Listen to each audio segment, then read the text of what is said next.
Yes,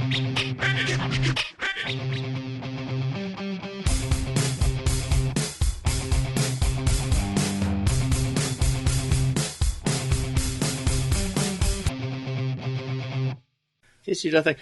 So did you drop anything today? Did I drop anything today? A little bit, yeah. I may have dropped something. I may have dropped a sculpt that I'd nearly finished, which was annoying. Yeah. Oops. Yeah. Yeah, that was not fun. So basically, I'm sculpting these pieces for the Prosthetic Event, which is not long now.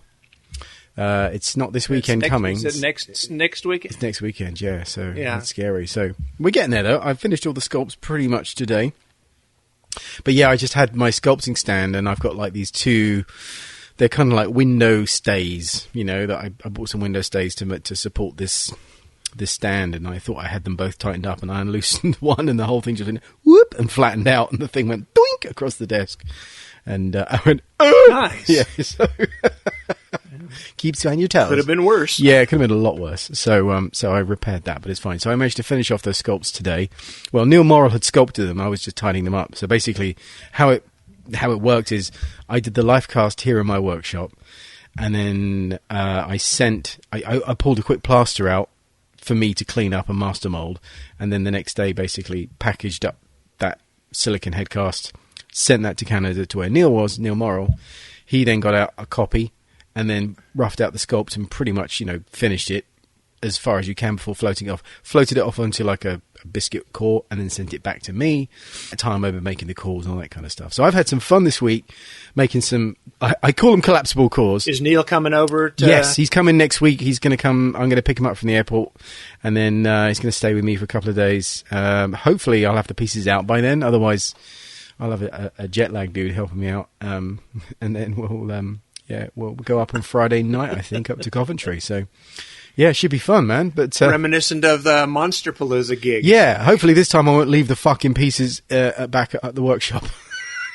To send you back through the best LA traffic to pick up some pieces, which you'd think I would have thought, having travelled them all the way from England via Texas. You would think. Rough and tumble life of a big-time makeup artist. Fucking idiot with no brain. That was horrendous, because what happened was I had the moulds that I'd finished, but I didn't have time to run the pieces. So what I did was I took the molds with the sculpt still in them to Texas, where I was staying for a week, and I was in Brick in the Yard. And Mitch very kindly let me make the molds, finish the molds there, drill them, open them up, clean them out, run the pieces there. And then I left the molds with him, took the pieces to LA. So this whole convoluted process, only for me to fucking leave them at Erin and Mike's house like an idiot. And then you had to run back. We went on at length about this in the podcast about it, but Jesus, what a twat. So that wasn't fun. That was an exciting day. It was, and I was just like, oh, this is the worst feeling. I was like, no, it can't end like this. But anyway, you managed to get them in time, thank God. So that was fantastic. So let's not do that again. No. No. But let's do Monsterpalooza again. Well, we had so much fun there. It was really cool. Oh, by the way, I've posted your badges today, so you should get those in the next few days. They're really, really cool. More on that later. But yeah, So this week, basically, I've been making these collapsible cores, and I haven't really done many collapsible cores like this before. So I thought I'd try them the way I wanted to do, and yeah, Rob Freitas messaged me some really, really good ideas. I was like, and I'd already done one side, and I was like, I wish, I thought of what he suggested, which was really cool. So I'm going to try them on the next one. I'm really excited about collapsible. I mean, hopefully these will work. I mean, if they don't, I'll have learned an awful lot.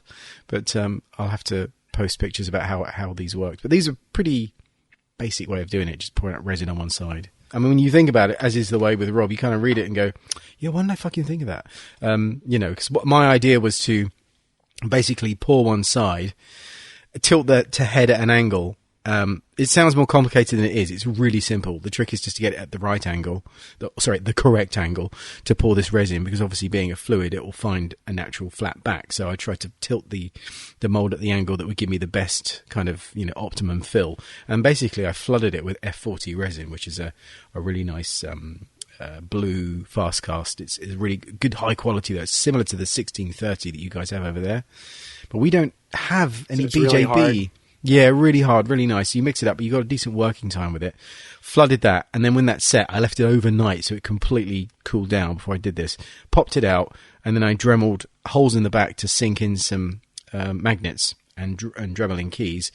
Then carefully place the thing back and pull the other side, and did the same on the other side, and then basically used a piece of wood to hold them apart while I gel coated the inside with epoxy. So the two sides of the face are in fast cast because they're really quick to do, and then it was in epoxy. But overall, the whole thing probably took 4 days because I left things to heat up and cool down, and I did an epoxy interior, which is a very slow process. But it's been really nice. But I've had some really nice chats with people. Florist has been in touch as well. Just really nice, because I've been posting on Instagram how I've been going, people are chipping in with tips and stuff, and it's really nice that I love the fact that I'll talk about what I'm doing, I'll show what I'm doing, and other people kind of explain things, and it's sort of like, oh, this is so nice that I've got people are watching what I'm doing and chipping in, and it's like this. It feels like an ongoing conversation. It's a nice thing, and I like Instagram for that you can kind of show what you're doing, and then again, admittedly, this is something I don't know a huge amount about with collapsible cores, so I'm welcome to any suggestions, and it's lovely to see all that. They are pretty cool. Might not be a bad topic for a tutorial at some point. Yeah, we're thinking about we've got an idea for a simple one. Yeah. Well, that's the thing. I think it's simplifying. I mean, I think one of the things is explaining the whole reason to do collapsible cores, because there are ways around it, obviously. Because my normal way of doing things is to flare out stuff as much as possible, because I think it just saves a lot of hassle. Because I've seen people make collapsible cores, and then if they spent 4 or 5 days doing it, it's a nice core and everything, and that's great. But sometimes you go, yeah, but a seam could be, if you only need 2 pieces out of that mold, you could probably seam it in half a day. Do you know what I mean? You've spent 5 days to make something that's avoided half a day's work. That doesn't seem like logical sense. Right. But there's and you'll never use it again. No, and there is a certain amount of pride and beauty in making something unnecessarily wonderful. Did you see? Was it Prosthetic Renaissance stuff who did the Heidi Klum makeup, and they put these fantastic pictures of their mold, the collapsible mold they made for the Halloween makeup they did on Heidi Klum this year. I didn't see any of those pictures. Oh God, it's fantastic. Yeah, it's really nice. Yeah, there's a little video clip of them assembling their collapsible core, which is much more beautifully made. So it's just, I mean, I can understand why you would want to do it, because when it all works and goes together, it's absolutely magical. But yeah, the whole idea of collapsible core. No, I think it was on Instagram. If you look up the ProRen Instagram account, I think you'll see it on there. I'll have to look. Check that one out. Let me make a note of that. I didn't see those. ProRen, because they always do these really nice Heidi Klum Halloween makeups, because she likes to do Halloween properly. Well, those guys do great work anyway. They do. It's really, really, really nice stuff. Inspirational. I've just written down that collapsible cores on there. Excuse me. So the whole collapsible core thing. I mean, if you're not familiar with the collapsible cores, the whole point is normally, you mold something, you have the core and the mold, and then sometimes if you get more complicated sculpt with undercuts or something like a full head or a hand or something like that, you may do the mold in 2 halves. But sometimes you need to collapse the core. So like hands are a classic example. If you imagine a hand with the fingers sort of splayed out, the distance between the thumb and the little finger is much wider than the wrist. So trying to get a glove off a hand without ripping it can be tricky. So it's nice to. I'm just saying this out loud for everyone else who's not familiar with it. I know you know what they are because you wrote a few books about the fucking subject. But yeah. So I've done a fair few hands. We've made like limbs break down for getting bodysuits off of things. But it's also really nice if you want to have something that's going to be completely seamless. Yes, where you can go, fill it from the inside and then pull the core out, and you have no seam to have to fuck with. But it just makes more demands of you at the molding end. But it's a really good idea if you've got something really high end or something which you say you're going to make like 50 or 60 copies of this makeup and there's seaming on each one, then you've committed to 50 or 60 sets of seaming jobs.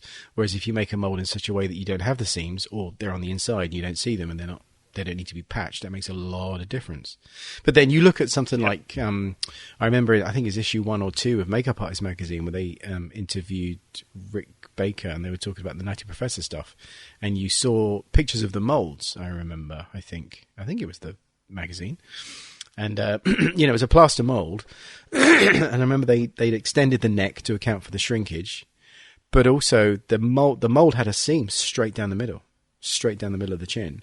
And they just had really good seamers who patched that seam, so you didn't see it. But there wasn't a collapsible core on that. And you think, oh, maybe there was. But so it's not always necessary. Do you know what I mean? Or desirable necessarily. But it's I wanted to just push the boat out a little bit on this one and get out of my comfort zone and try something a little different. I had an idea and I was like, I think this will work, and I'll find out in a couple of days whether I've overstepped myself. Keep my fingers crossed. Thanks, man. So that should be cool. But yeah, that was the F40 resin and the epoxy. And the epoxy I was using, I used some Epo Paste 400, I think it's called, that I got from Neil's Materials, which was really, really nice.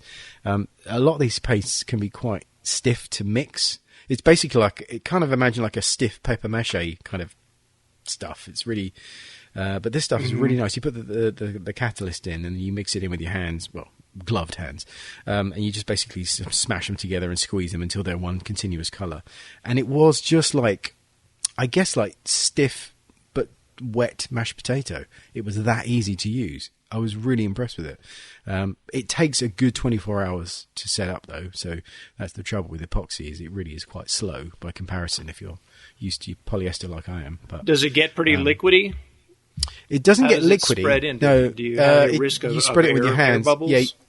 Yeah. You just basically, I put in 2 gel coats just to make sure I had a really good, coverage, and then basically you mix it up in a bowl. I did like a kilo at a time, and I think I used about 1 3/4 kilos in each mold, so like about 3 pounds for each mold, the face piece and the forehead, which was all flared out. And you basically squish it up. Imagine hamburger meat when you're making patties. It's almost that kind of consistency, so it's very easy to smash into the corn. So I mix up like walnuts. I mix up a kilo of it. I grab like a small handful and then push that into the recesses and all the deep areas first, just to cover that, and then I just sort of roll out a burger patty size, and then make it about a 1/2 inch thick, 12 mil thick, and then sort of smash that down and just pat it down, and then do the next one. And it's pretty easy to not get air bubbles, to be honest, because it's so soft. I was quite impressed. I've used... Sounds kind of like working with the freeform air. The epoxy dough that's smooth on half. Very similar, but freeform air is much, much smoother and much lighter as well. I don't think it's as hard. So I would be wary of using it where there's a lot of suction and you'd have to use a lot of leverage to open the mold. But, 2 things. One, you could do it that really Rob Freitas technique. I mean, I don't know if he'll appreciate me referring him to that technique, because I don't know if he came up with it, but I associate him with it. The one where you put the clamps on the bits of wood and ease the mold open that way. That way you don't really need any direct pressure on a single point to open the mold. That would probably be better for a mold using freeform air. But the other thing you could use is freeform sculpt, which is the slightly more robust version of freeform air. It's kind of like a stiffer mix. You could use that first around maybe the edge where the screwdriver would go, and then the rest of it can be freeform air. Do you know what I mean? So there's only those stress points where you'd be actually using a screwdriver to lever it out. But yeah, that freeform air stuff was really good, so I was quite impressed with that. I keep talking about this, but I've got to actually edit it, and I think I'll get around to it this December. We did it nearly a year ago. A lass called Helen McKellar, who runs her little company is Mango Effects, and she'd done this head sculpt of a Cyclops, really cool Cyclops she did with the Don Lanning class, and she wanted to mould it. I mentioned this before, I think, and I said, she was afraid to mould it. She didn't know how to mould it properly and was worried she'd mess it up because she'd done a nice job with the sculpt and kept it damp, kept the sculpt damp for like months. And I said, if you bring it down, if you don't mind us video us making the mold, so I can, we can put it out there, that'd be fine. So she was like, yeah, that's cool. So we videoed the whole process. So that's a video I need to get out. But that I used a bit of epoxy, a fair bit of epoxy. I used epoxy for everything, but I experimented on it with a bunch of the different smooth on epoxy. So I use smooth on, the epoxy coat, gel coat, which is really, really nice. Yeah, epoxy coat gray. I love that stuff. It's so nice. They have a red one. They've got red, white now, and the gray. Are they all the same thing? They're just different colours? Yeah. Okay. So we used that, I think, with the gel coat, and then backed it up with a layer of the freeform sculpt, and then in deep areas where we needed more volume filling, I used the freeform air, like the interior of the mouth and that kind of thing. And then I think we laminated over the edges with fiberglass. It's been nearly a year since we did it, so I need to get that fucking video sorted. But yeah, so that's cool. I haven't had a huge amount of experience with epoxy, but I've done hundreds of polyester molds, and the process is very similar.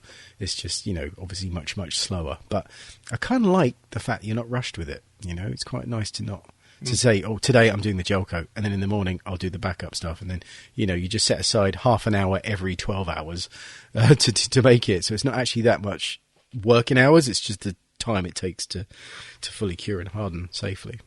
And it's a bit less toxic than polyester. Yeah, it's still pretty. I mean, you still want to wear protective gear. You still need good Yeah. You need ventilation and gloves, but it's not going to bring you to your knees. No, and it just doesn't stink the house out afterwards, or the workshop afterwards for months and months. Because I know when I've been in workshops where I'm not in the mould room, but my bag, I take it home, and in the morning it just stinks of polyester resin, just because it's been near it. It's absorbed all the smell. So that's not good.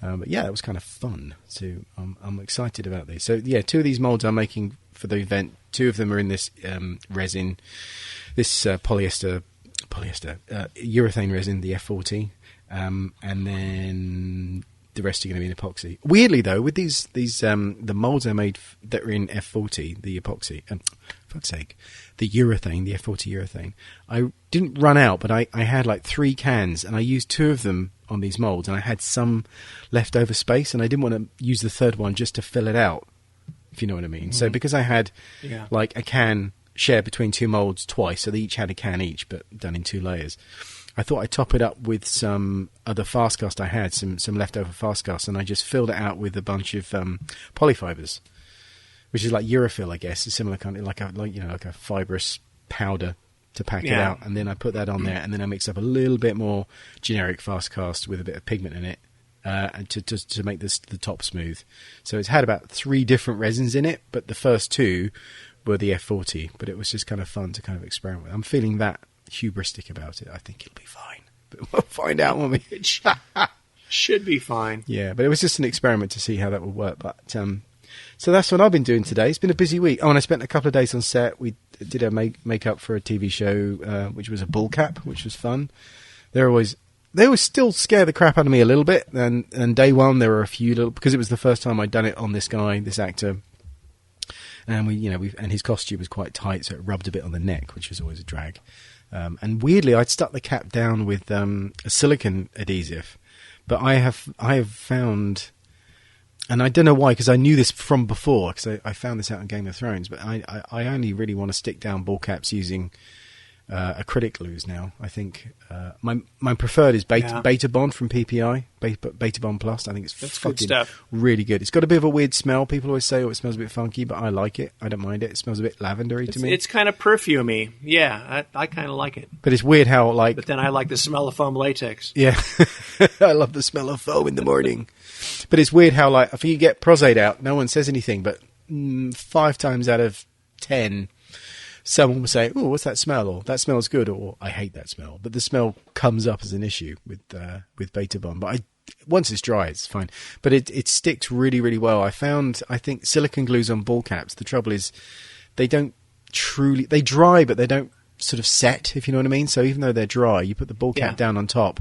Because a ball cap has to be reasonably snug to work, it's always under a bit more tension than you'd like, which means I've noticed you paint it and then, come back an hour later and it's crept back about 1/4 of an inch. The cap's actually slipped and you've got this sort of line of skin showing through where you're like, well, that should be painted, and then, touching that up. So, and that doesn't happen with the acrylic glues. So weirdly, and what I did was basically on the second day I did this, I just basically got his hair up out the way and I painted Beta Bond like a quarter of an inch or half an inch all the way around the hairline, front and back, let it dry, then put the cap on. It was a vinyl cap, stretched that, pressed it down, and then, you could lift it and move it around. But then once you're happy with the position, you could press it all down, and then I just melted the edge away with acetone, including around the ears. I didn't cut the ears with scissors, I used acetone, and it worked like an absolute charm. And it was pretty quick, actually, because the glue's already there, so you don't have to lift the cap up, go underneath, and then hair dryer it, which takes ages, and then press it down, because it just took too long. I think it took about 20 minutes to get that cap down, and it looked good. One of the nice things about the acetone solid, it's the same with alcohol too, but when you're melting away the edge, you're basically giving another bit of bonding, of the cap to the skin. Yeah, you're not wrong, because there were little bits on the forehead when we took it off that were not coming off with the remover, and it was like, oh, that's the the stuff that melted. Although weirdly, these caps are from Krylon, which I don't know if you guys get the ball caps from Krylon. Yeah, they're pretty good. They're pretty good, but these ones were pigmented though, so they had colour in them, which definitely sped up the whole application process, because I didn't need to go too crazy with the packs on over the top. But what I noticed was that when you break it down with the acetone, you could see the pigment in it. It kind of came out, obviously, because it's in the cap plastic, and it kind of it felt like it was a little bit thicker on some edges, particularly the further in you went away from the edge, a little bit thicker because of that. It wasn't the end of the world, but on the first day I did this, it's always the weird thing, when you got like a set of circumstances and you do it again the second time, and all the little things that you noticed the first time, you make corrections for, and they're sort of fixed. And the second time it went down like a charm, and I didn't use any filler on the second one, because I'd figured out what was what, and it was really, really nice. So yeah, they still give me the willies having a ball cap job. I still get the fear, but it's good to know. Stop laughing, you filthy mind. The fear. I am what I am. Yeah, fair enough.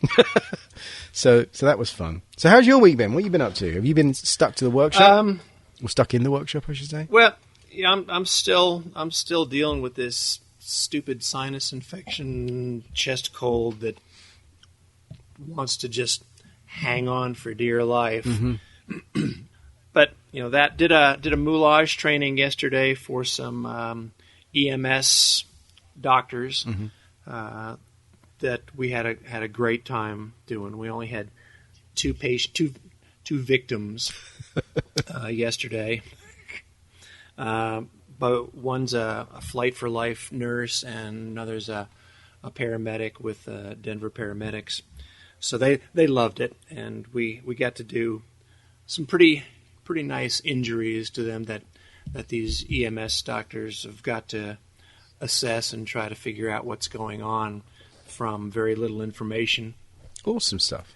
And I love doing that too. We do that, every few months through Denver Health here in town. Awesome. That's really good stuff to do, I think. It's nice that stuff like that, like our chat with Paul Savage, it's nice when this side of things can be used in, outside of the context of the screaming and madness of films, and actually be used for something that really matters, like training up emergency medical professionals. That's pretty good stuff, I think. Yeah, and it gives me a chance to use my medical background to do stuff, because a few of the injuries that are described in the ATLS guidelines aren't usually from just a straight 2D makeup standpoint, are kind of difficult to simulate.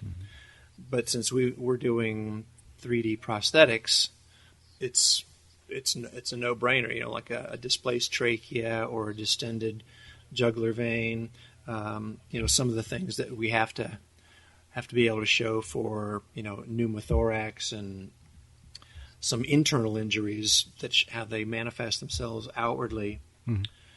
We can do, and the docs look at this and go, "Holy crap, that looks great!" And it cool. really makes me feel good to know that we've done something that they don't ordinarily get to see in a training situation. Yeah. Well, I remember doing like a first aid at work course years ago, and it's like, you do the training and it's all good information and stuff. When it came to doing your assessment, you have to go through several sort of situations that you're supposed to manage and all that kind of stuff. And it's funny how, there was absolutely no attempt to replicate real injuries. It's like a biro marker. It's like, that's a ruptured varicose vein, whatever. And it's like, okay, and it kind of doesn't make any difference to the training, but it would make a lot more difference if there was actual blood there and, you got a good performer and it's all, done properly, because it takes it to a whole nother level where suddenly you don't want to get this stuff in your hands for real. And it's exactly how it would be, suddenly you're like, oh God. Oh yeah. The victims get to play actor a little bit because, they get to be belligerent and unresponsive and disoriented and have a good time with it. So they get to fuck with the doctors a little bit in the assessment. So one of our victims had a stab wound in the back that may or may not have punctured a lung, and it's just setting up all these things that the doctors have got to. They're getting graded by other doctors. So it's kind of funny. We get to sit in on the, if we want, we can go into the rooms and just kind of be in the back and watch this thing unfold. And it's weird because yesterday these weren't residents. These were doctors that are already done with residency, just kind of doing part of their ongoing training. And it's interesting to see somebody who's already practicing medicine get nervous in front of another doctor. Yeah, I can imagine that must be pretty, because they obviously take what they do very seriously, and then to be judged by someone that they presumably respect and knows the answer of the thing that they apparently should know too, is quite a profound experience, I should think. Oh my gosh, like I don't know, sticking up a makeup in front of Rick Baker, that's not scary, but but it's but that's the real deal though, isn't it? And God bless the people that are doing that shit, because that's the stuff that matters. Because when the shit hits the fan and somebody rolls up and knows what they're doing and they put the hours in, we're grateful for the fact that that's the case. So all power to you. Yeah, and it makes me feel good too, because we're doing things on trauma nurses and paramedics who get to see this stuff for real fairly frequently, and when they're watching us, when we're applying things in a place where they can actually see what we're doing, they go, "Wow, that looks really good." It's a nice validation to hear that from somebody who gets to see the real thing and say that what we're doing. Yeah, it's great. And from what I know, because there's been a few, I've had a few experiences with this kind of thing in the past, and it's like, often the problems are that they need these things to look real. They also need them to be repeatable, so they may have 3 or 4 different sets of candidates going through the same situation. So for something like an active bleed, for example, they need to put direct pressure on. So they're putting their hands on and pressing down on something. The wound needs to be able to withstand that pressure and repeated dressing. So, it needs to be a durable prosthetic, but also needs to look real. But they often don't have a lot of time. You won't get the 3-hour application time that you might get for a nice close-up camera thing. So, sometimes you don't have a lot of time or space, or the people organising it didn't realise this is what you needed because they don't do it. Do you know what I mean? So you've got to sort of arrive completely ready to go, with all something that you can do pretty quick, but it's going to look good and withstand all the punishment it's going to get. Right, and I have to keep reminding myself that I'm not doing something that needs to be movie quality. It needs to be good enough so that anybody who looks at it knows what they're looking at, so that they can assess it correctly. It's not like we're trying to throw something into the mix that's purposely trying to trip them up. Yes. These are obvious signs that happen with specific types of trauma. And yes. And if they miss it because it doesn't look right, then we're not doing our job properly. Though doing this has made me realize that because we keep doing a lot of the same patient profiles over and over again, that rather than having individual pieces, each time we do this, that I want to start creating some of these same things in more durable materials, like a slip over neck piece that we can glue on, that's showing distended veins and displaced trachea, some of the things that be much easier to pop on and off and be able to keep Where the fine edges are not as necessary. You still make it with good edges, but they don't have to be flawless edges. Yeah, that's really cool. Yeah, I remember Paul Savage mentioning that. It's like, if someone's done a bad job of what's supposed to be a burn or something, and it looks exactly like a bruise, and someone's treating it like a bruise, it's like, no, it's supposed to be a burn. It's like, but it doesn't look like a burn, So you could actually mess up the assessment by sort of actively doing something badly that looks like something else. And if they have to keep reminding themselves, oh no, it's this rather than that, then again, you haven't done a great job of representing the injury, which has got to be medically sound. So it does need that medical input to do it, which in your case is good because you're kind of a little wiser on that stuff yourself anyway. And it's nice not being in it because the stress isn't there. If I don't have to assess this on a real patient. I don't worry that anybody is going to die because I've missed something in a test situation. But in a real situation, it's the reason I got out of medicine in the first place, is I just couldn't turn it off. The stress of missing something was driving me nuts. But you got to keep training constantly just to make sure that, because in an ER situation, when it is real, the clock's ticking and you don't have the luxury of sitting back and going, well, do I put in a chest tube, or you can't second guess. You don't have time to second and third guess things. You've got to know what's going on and be able to react appropriately. Yeah. Very quickly. Or sue you if you do the wrong thing. It's a horrible situation to be in, isn't it? That too. And I've got a project that's still in court right now that when I can, we can show some pictures and talk about it. But a pretty interesting case that I'll just leave it there because it's an ongoing investigation. Thing. An ongoing deal. Yeah.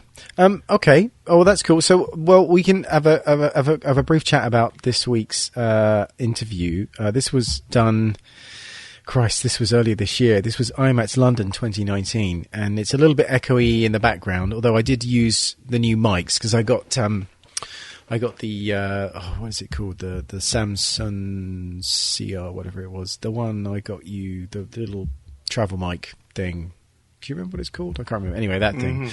And I bought a Sennheiser of the same kind of ilk, and they're both basically nice dynamic mics that plugged into the Zoom, and so it meant we could have a conversation in a noisy place, and even though you can hear the noise in the background, it's in the background, and the speaking voices are much clearer. So this was one of the first times I'd used it, and it's a chat with makeup artist Kate Benton, who's been doing it a fair while. She's really, really, really nice, and she's she's got the makeup shop Pam in London, and she still works and still very passionate about education, as you'll hear. But basically, we were chatting about sort of makeup education, and this, like I say, we recorded it in April, May, whenever IMATS was this year, and I've been sitting on it for a while just because my year's been absolutely fucking crazy. But it's come around. We had our chat last time about makeup education. It seems sort of poignant to put this in now to kind of back up. She talked about a lot of the same stuff that you and I just talked about, which is nice. It means it's true, or it's it's a kind of it was nice to hear someone who had actually had an apprenticeship as well, because she went through the BBC apprenticeship scheme. I'll have to put in my I've got a leaflet. I took a picture of it when I was a kid, when I was about 14, 15. I put in an application for one of those, and they sent me back a bunch of leaflets. The BBC did, and one of them was makeup artist, and I've still got it. And it's just like the makeup artist apprenticeship leaflet, and it explains what's going to be required of you. So that's a little piece of history. But I'll it's basically a nice chat about makeup, and she just explains her side of things and some very interesting insights, which I felt validated a bit more that she sort of confirmed some of the opinions we'd had. Some people of whom didn't like, but I'm like, well, I'm not trying to be mean. It's more, a lot of that stuff I was saying, I think was to support the poor tutors who, I have a lot of time and respect for, who are being pushed around by a system that they don't really get to control much. So I still maintain where we went was the right thing to discuss, but there we go. Yeah. Well, she talks about set life also, that made some really, really strong points. So I think this will be a good listen. Because that's the thing. It's like, when you do your makeup training and you learn your stuff and you go, you care about the makeup, your people you're with care about the makeup, and then you get on set and then you suddenly realize that makeup is like one of the least considered things there. There's so many other big things going on. Even when makeup is such a big part of the whole look of the you film. think you'd have some kind of like status, but you absolutely don't. Nope. Nope. So that was an interesting talk. And there's things like not when you've got to do checks and stuff and how to do that, because again, people just assume that if you've done makeup, that people will gladly sit back and wait for you to do your checks, but often that is not the case. Unless it's a principle. And even then, it's nice. It's noticeable when I've done background stuff. You checks, do what you have to do. But if you're doing like a principal, if it's nice if they're on side and we're like, no, let them do my checks. You know what I mean? It's kind of on your side of it. You're like, I can't believe you have to sort of fight to defend your right to do checks. But I appreciate there's a lot of demands on the time and they've got to get the shot and there's a lot of pressure on the people running the set. And it happens at every level of the game. It was stuff that Rick Baker was talking about with Joe Rogan. Even Rick Baker got thrown under the bus on occasion. Yeah. So what chance do the rest of us have? Really? That's mere mortal. It's crazy. They will. Yeah, production take the piss. It's crazy. All the time. It's unreal. But anyway, that is the tricky thing. Making stuff like this is a big deal. And there's lots of concerns. Obviously, there's lots of pressures that the production are worried about that I'm not privy to. So. I can't really sit there and demand, makeup, yes, me, listen to it. But you do need to fight our corner, and often we're not the most vocal to defend it as well. So anyway, here is our chat. We'll be back right after. I'm here with Kate Benton. You want to tell me a little bit about yourself for everyone, just so we can know where you're from? Absolutely. So I've been doing the job for too long, certainly over 30 years. And I started my career, I was very lucky, it was in the days when you could get an apprenticeship at the BBC. That was a 2-year programme, 3 months in a school, and a school that was actually incredibly tough. Jenny Shirker was our examiner, and they would throw people out if you did your tests at the end of each month and they didn't like what they saw, or they felt there was a personality problem, or a lateness problem, or any number of things. They would throw you out, and after that you were then on probation for the rest of the 2 years, working what was called, in brackets, on shows, where you were there to learn, to watch, to maybe join in, do sort of smaller members of cast, or do extras or whatever. But it was a great way to learn. I was very privileged and very lucky, and I realise it's much, much harder now. Yeah. And I feel quite passionate, Stuart, about trading in this country, because we have got some of the best makeup artists in the world. I really do think we have, and we have a great thriving industry. And yet somehow we're missing a trick with how an honesty perhaps with the young people that want to come in, and how we get them to the end result. So I'm not quite sure what the answer is. I can see the things that are going wrong, and I try to do what I can to put that right, but there is still flaws in the system, I think. I think one of the problems is the amount of attention on producing things that look striking because of things like Instagram and stuff. I'll give you and shows like Face Off and stuff, where it creates a buzz to an audience that previously would never have considered it.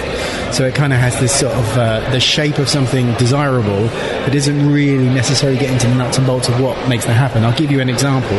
I won't name the shop, but I was in LA with a friend, and we overheard someone bring in a daughter, and they were saying, she really likes Face Off and she thinks it was like fun. What kit would we need? And the guy was just like naturally reeling off all the things that you would necessarily need, I suppose.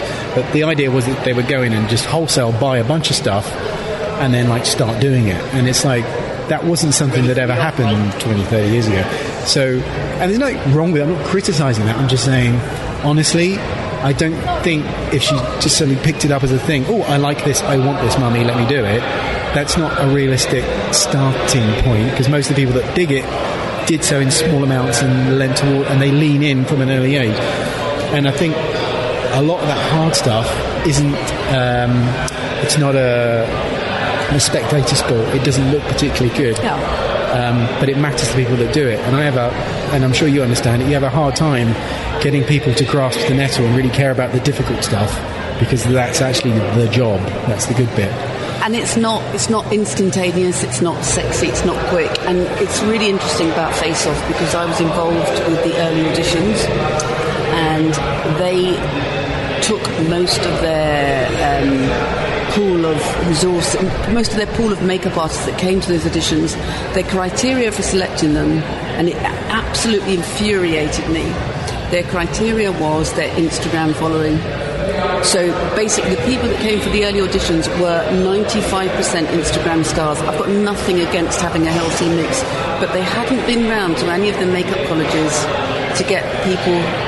They had maybe one, I think they had one person from a makeup college I knew of. The rest of the people were there simply because of the amount of Instagram following they had. Right. And that's limiting and unrealistic. So they're using the fact that they have a following themselves to boost the show's ratings, and it's not about the makeup. Yeah, and that's really a bit cynical, isn't it? Yeah. I mean, that's a sort of cynical way of getting quick fix for them, and actually you're throwing people into a world. And to be honest, a lot of the guys were quite arrogant when they came in, because they have got these massive followings. And actually, realistically, are you really going to want to come out and dirty down people at 6 o'clock or 5 o'clock or 4 o'clock in the morning? Because that's not the world you're kind of used to. And I think it is nice, as you say, that things have moved on, and we do need that side of the industry, but it's gone too far the other way. Yeah, I agree. So I do go around to colleges when I'm not filming, and I do try and I've got children who are both in the industry, but thank God not in makeup. One's an actor and one's a script supervisor. But I do try and incentivise students about how, if you are passionate about this industry and you do want to get into it, there are ways you can do it. And it doesn't matter if you're at a private course or if you're at a college course. If you really want to do it, there are ways. You've just got to be proactive, and you do have to do things like you do have to research we have brilliant makeup artists in this country, really brilliant, top of their game. Research them, look at what they do, join the union, start getting really, be aware, it's a craft. We should be so proud of it. And I think we really do need to get this, they should know about camera lenses and what it means, and when you should, and we shouldn't be stupid. We should be seen to be an intelligent craft that know what we're talking about, and we're not giving that part of our love for the industry. We're not managing to get that over to the majority of people. It's too instantaneous, and it's a craft, and there's so many different parts of it. You know, it is about knowing on-set etiquette. It's about knowing about camera lenses, about sound, about what, you know, how a breakdown of a script. There's so many parts of it that we need to know about. Yeah, there's the whole crew, isn't it? It's a whole crew. It's a way of life, and it's really interesting. I mean, I'm on a particularly tough show at the moment. It's period. There's lots of prosthetics. There's lots of wigs. There's very, very extremely late casting, high expectations, reasonably low budget. It's TV, and we've got two. Skill set is a training apprenticeship, really, I suppose, for students who've been through makeup schools. We've got two skill set trainees, both who are absolutely brilliant. Come from very different worlds, and one of them has just resigned this morning, actually. Very brilliant girl, and she's come from HR before. She's come from a different industry, and she just said she had no idea this industry was this demanding, and she just doesn't feel that it's right for her, and I respect her decision. We'll miss her dearly, but I think that is part of the problem, is that people don't have a realistic idea of what it's like. It's interesting that you say that, because there are people that, like, when they come here and they chat to me and they'll ask something, you can tell by the way they're asking, they're expecting my experience of being on set or in a workshop to be like this like lovely privileged position. It's like, no, on set, the lowest of the low. No one's going to make decisions around what scenes they shoot based on your makeup. The classic one is always, you apply a really complicated prosthetic around the lips and it looked great when they left the trailer, and then they just don't shoot it until the last thing, and then they're moaning about the close-up, and it's like, well, because they're not going to take into consideration you, and we actually figure quite low very low in the scheme of things. And you know what, you're prosthetic, so you're higher than people like me, because there is a sort of hair is at the bottom, makeup's just above, and prosthetics is above that, and that's a really brutal way of saying it, but that's basically what it is. And talking about what you're saying just then, we had a prosthetic yesterday on an actor, and the actor who was cast had to pull out due to illness, and the prosthetics designer had to remodel the prosthetic in 4 or 5 days, having cast and modelled one actor, get to redo it, and it meant his whole mouth was sealed. And they called the Jason in to start the prosthetic at 10:30 to be ready for 12, and I said, you do understand that if he's on set for 12, he can't eat, he can't drink, there's limitations. So if you don't mean he's going to be on set for 12, if you're talking 1 or 2 or 3 or 4, please postpone it. It's not a long application, it's an hour and a half. Yeah. So we've got a bit of leeway. He eventually got on set at 5:05, and they gave me a very hard time about saying that he should have lunch first and as much as free time as he could. And they were like, well, we didn't know that this was going to go over his mouth. I was like, well, actually you did. You've seen the pictures, you know exactly what's involved. It's a mouth prosthetic, so you know his mouth is. And I think you wouldn't... It's a difficult thing, isn't it? We have to stand up for ourselves. Yeah.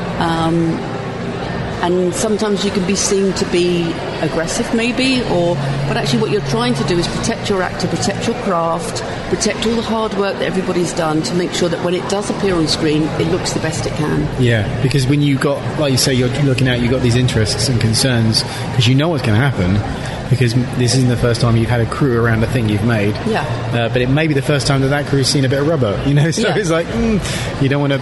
It's a hard one, and that's not something a lot of people are good at, especially, I think, with the creative field. It's like a lot of people can do things and they don't want to be bossy, but at the same time, sometimes you need to put your foot down and go, no, this has to be the case. And that's not necessarily... You at least raise the concern. You have to go back to your first few seconds and say, I get it, you need to have people ready, but this is a special case. This is a prosthetic that's going to be very limiting for him.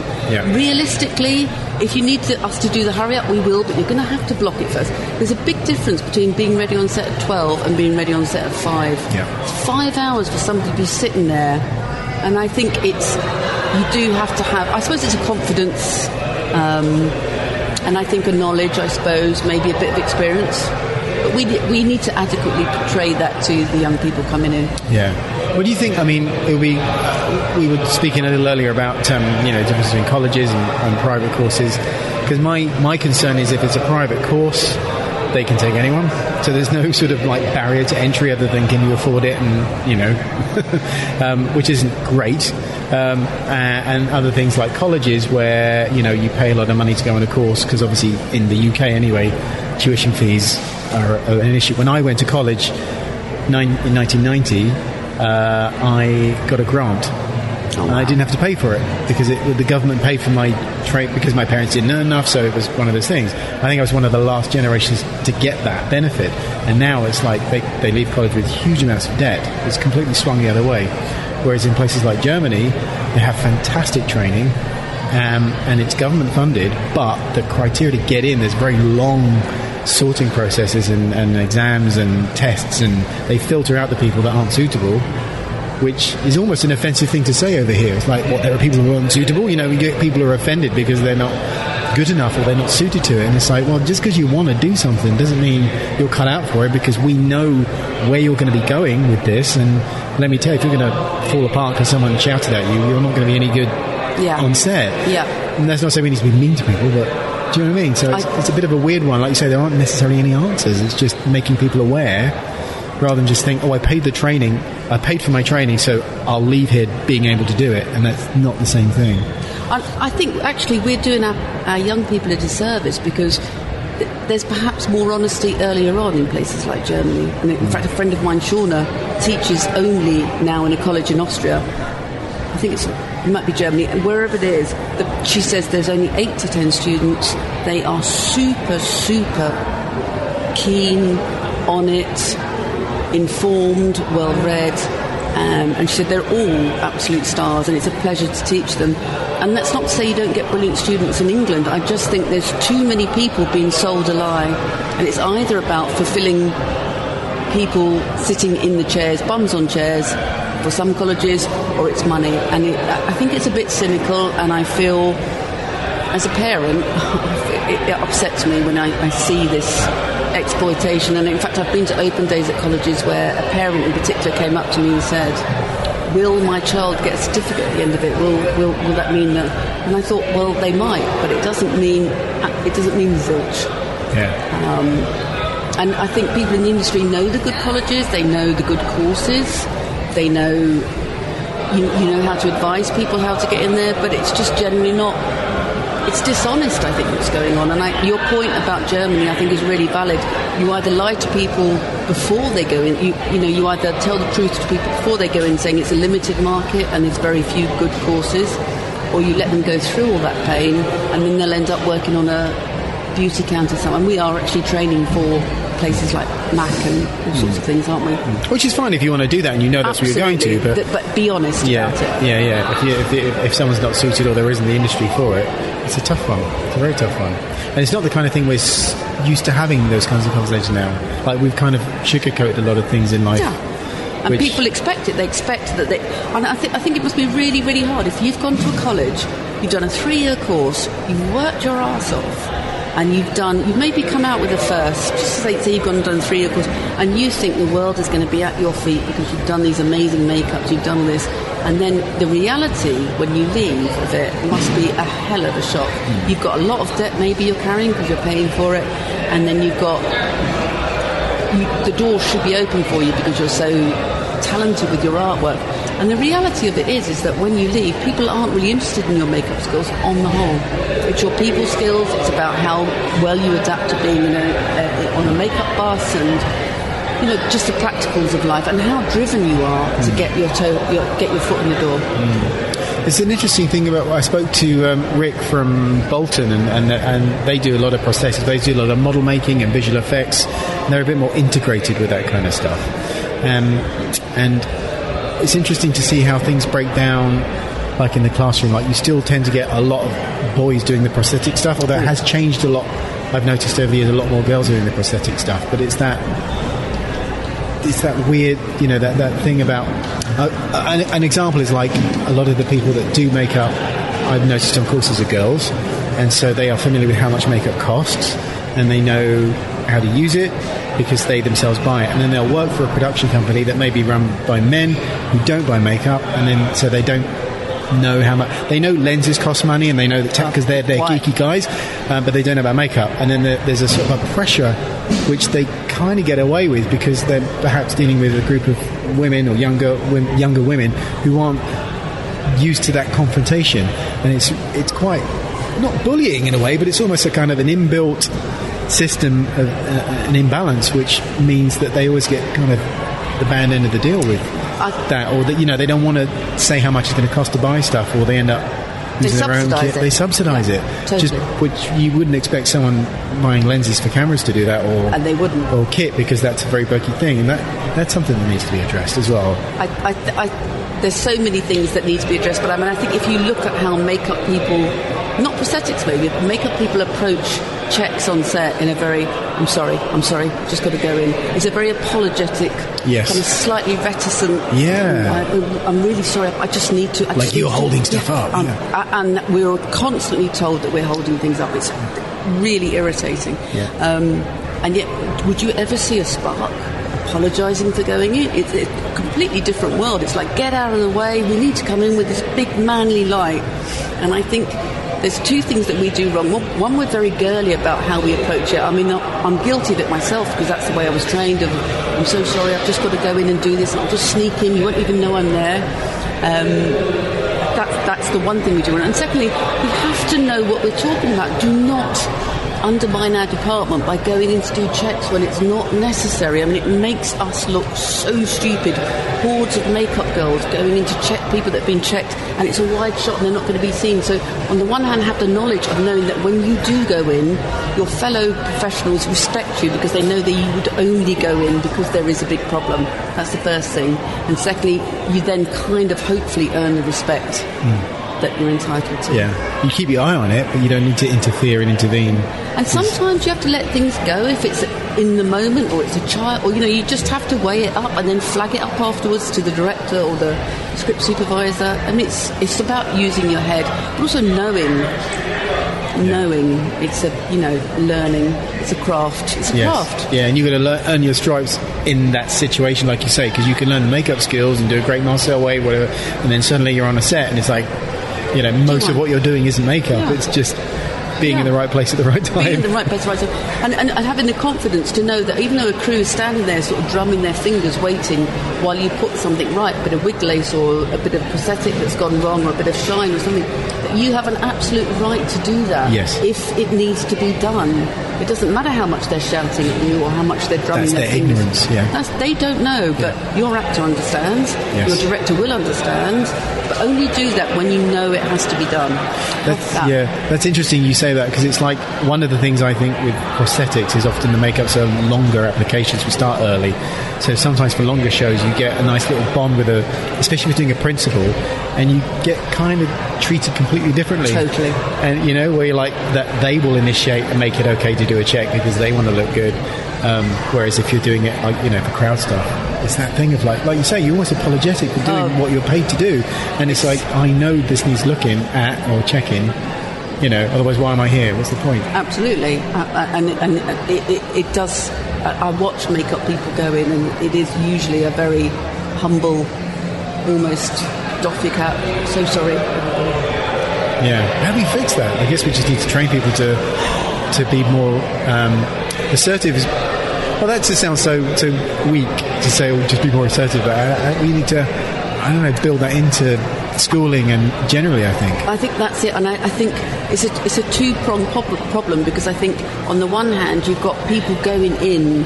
I've got two gripes on my people going in when they don't need to go in, and it happens particularly on big crowd days where people feel, well, I've got to be keen and a bit of rush in, and you get 20 or 30 makeup people checking that people have been checked, and it's background and they're not going to be seen. And sometimes you do need to go in, but it's knowing when to go in and having that confidence to say, I don't need it for this one. It doesn't matter if my designer's standing there. She knows. She may respect me even more for not joining the hordes going in. So it's a two-prong attack, I think, of having the confidence to know when to go in and when not to go in, maybe. And then I think, generally speaking, maybe the people that come through, the really good people, are getting a little bit more confident, a little bit more. I think the union helps. I think we've got a little bit stronger about our hours, about our conditions, about our pay. I can only hope. Yeah. And I try and do my little bit to train. We quite often have to get skill set trainees now because they are subsidised by the industry. I try and do my little bit to teach them things and bring them round to meet the DOP, take them down to the DIP so that they understand what happens to... I try and do apprenticeship with the skill set people I have. Amazing.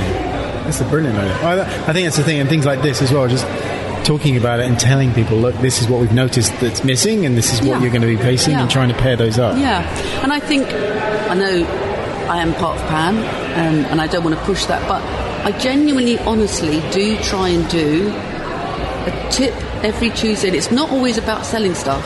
It's sometimes just about set life and it's only 1 minute. It's just about what is useful for a new person coming out in the industry. It might be about joining the union. It might be about health and safety. I mean, we did a night shoot last week where the cherry picker fell over in the middle of the night and nearly killed 2 of the makeup department. That close. And it's about education. It's about knowing what to wear, for instance, about how you approach things, about set life, what a first AD is, what a second AD is, what their jobs are, all of those things. I try and convey that through PAM, maybe as the medium. Fantastic. I'm trying. Yeah, well, brilliant. I'll put some links on the show notes for this to the store. Thank you. I really appreciate you taking the time to chat. It's lovely to chat to you, Stuart. Thank you.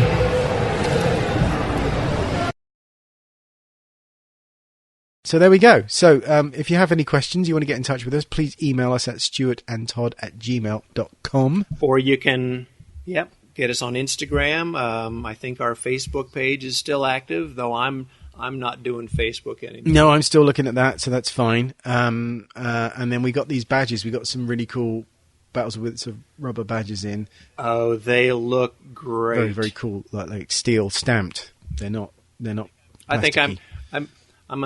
I think I'm gonna try to post the video you sent me on Instagram. Okay, so that'd be cool. And then I've got to, so people can see. Yeah, I've still got to get these images done because I was waiting on those badges to come in so I could take pictures of them and then send it to the lady that's doing the website and then get that up and running with the t-shirts and the aprons and all the rest of it. So yada yada yada. But it's been like, every day I'm getting like messages from 3 or 4 different parts of my life all asking, how's this going? And I'm like, I'm trying to do everything at once while waiting on other bits and bobs, while sculpting something, whilst doing this, whilst doing that, whilst lecturing and blah blah blah and being on set. And anyway, it'll get there. I guess this is what being busy feels like, and I'd rather be busy than twiddling my thumbs wondering what to do with myself. So I'm not. It's tough to be an adult. It is, it really is. And as you say that, I'm looking over at the pile of paperwork I've got to do before the end of December for my accounts, which I'm not looking forward to. But once I start, it'll be fine. It's just the thought of starting that I object to. Anyway, I'm done. I'm going to go and watch another episode of Mr. Robot. You watching that on Netflix or Prime, I haven't seen it, but I've heard it's great. Fuck, it's really good. It's really good. I really, really, really like it. I'm only about halfway through the first season, but Rami Malek is fucking outstanding. I hadn't really seen anything he was in. I watched Bohemian Rhapsody on a plane. Fucking bawled my eyes out because it was amazing. I absolutely loved it. My kids are like, look at me like, what the fuck's wrong with you? Because I remember this stuff happening and I didn't realise this was, and I'm sure for Queen purists, they'll be like, well, we all think you'll find he was, and then it's all been sanitised, and I get that, but it was just amazing seeing the whole, the whole thing with Live Aid, and it was like, I remember that happening, but I was like 10, 12, my head up was arse, and I was climbing trees, and being a kid, I didn't really understand any of this stuff, but I was aware of it going on, and so to sort of have seen, what this meant and what happened and the significance of it all, I was quite moved by it all, really, and it was just like, holy shit, I like Queen more now. That happened during my LA days. Yeah, so even then it was, and that was before the internet, so that was quite a profound thing that I think the whole world was kind of looking at that. What a lineup that was. Yeah, when MTV still showed music videos. Mm-hmm. Yeah, and that spawned all kinds of things, like the Thriller video. Oh my gosh. All right, dude. Well, I'm going to get going. I'll edit this up and hopefully get this out before the end of the weekend. Great. Well, we'll chat in the next day or so. Yes, sir. Have a good weekend and enjoy yourself. Take care. Thanks. See you guys. Cheers, mate. Take care. Bye-bye. All right. Bye.